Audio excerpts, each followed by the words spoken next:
नमस्कार। जय जगन्नाथ। श्री जगन्नाथ कथा के आज की इस कड़ी में कलिंगयन साहब का स्वागत करता है। हमने अब तक आपको यही सुनाया था किस प्रकार ऋषि दुर्वासा ने यादव वंश के सब अनियंत्रित बालकों को श्राप दे दिया और उनके बार बार क्षमा मांगने पर भी वो सुने नहीं और वहाँ से चले गए। इस बात का जब पता चला श्री कृष्ण को तो उन्हें बहुत दुख हुआ। वैसे तो वो जानते थे कि यदुवंश का यही परिणाम होना ही है, तो उन्होंने क्या किया, एक दूत भेजा हस्तिनापुर और पांडवों को कहा कि आप लोग तुरंत यहाँ पर आइए।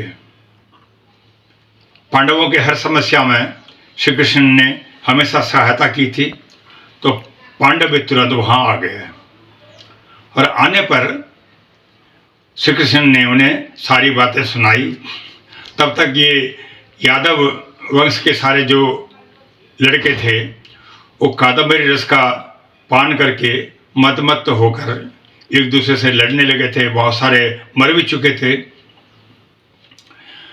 तो श्री कृष्ण ने कहा कि जिस मूसल को उस लड़के ने पेट में रखकर छद्म आचरण किया था ऋषि दुर्वासा के साथ, वही यादव वंश के ध्वंस का कारण बनेगा।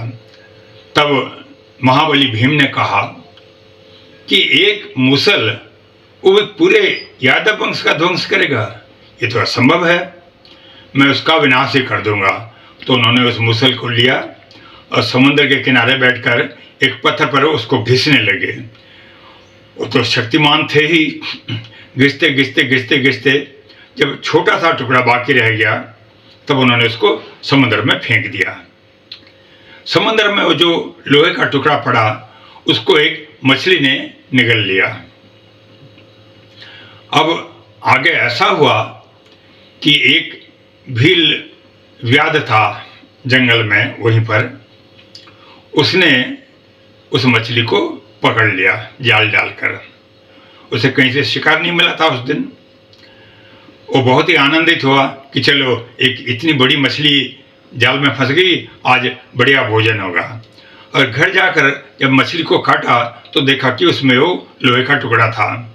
उसे देखकर भी वो और खुश हुआ और कभी चलो कोई बात नहीं है, मैं जो तीर बनाऊंगा तीर के आगे इस लोहे का टुकड़ा लगाऊंगा और वही जाकर यदुवंश का बाद में ध्वंस का कारण बना, जो मैं आगे आपको बताऊंगा। इस बीच जब महावीर भीम ने मूसल को नष्ट कर दिया, सब लोग वापस चले गए थे और यदुवंश के लड़के भी आपस में लड़कर मर चुके थे। श्री कृष्ण बहुत दुखी हुए, क्या करना है, अकेले ही रहे पूरे वंश में। तो वो महल से निकल गए और एक जंगल में जाकर एक लता कुंज में जाकर लेट गए आराम करने के लिए, एक पैर के ऊपर दूसरा पैर रखकर। तभी वो जो व्याध था जिसने लोहे का टुकड़ा लिया था, वो दूर से उसने देखा और श्री कृष्ण के जो पैर थे वो तो गुलाबी रंग के थे। उसको भ्रम हुआ पैर देखकर कि ये कोई मृग है और उसने वहाँ से तीर छोड़ दिया। और जैसे ही तीर लगा तो श्री कृष्ण के मुंह से एक आर्तनाद निकला, आ। तब इसका आभास हुआ कि मैंने मृग को नहीं किसी मनुष्य को मारा है। और वो जब आगे आया और देखा कि श्री कृष्ण को उसका तीर लगा है और बहुत दुखी हुआ, झरझर झरझर आंसू बहने लगे। बहुत हाथ जोड़कर उसने श्री कृष्ण जी से क्षमा मांगी और कहा कि प्रभु मुझसे बड़ा ही अपराध हुआ है, आप मुझे क्षमा कर दीजिए। अब आज की कथा जो है यहीं तक है, आगे की कथा हम आपको कल सुनाएंगे।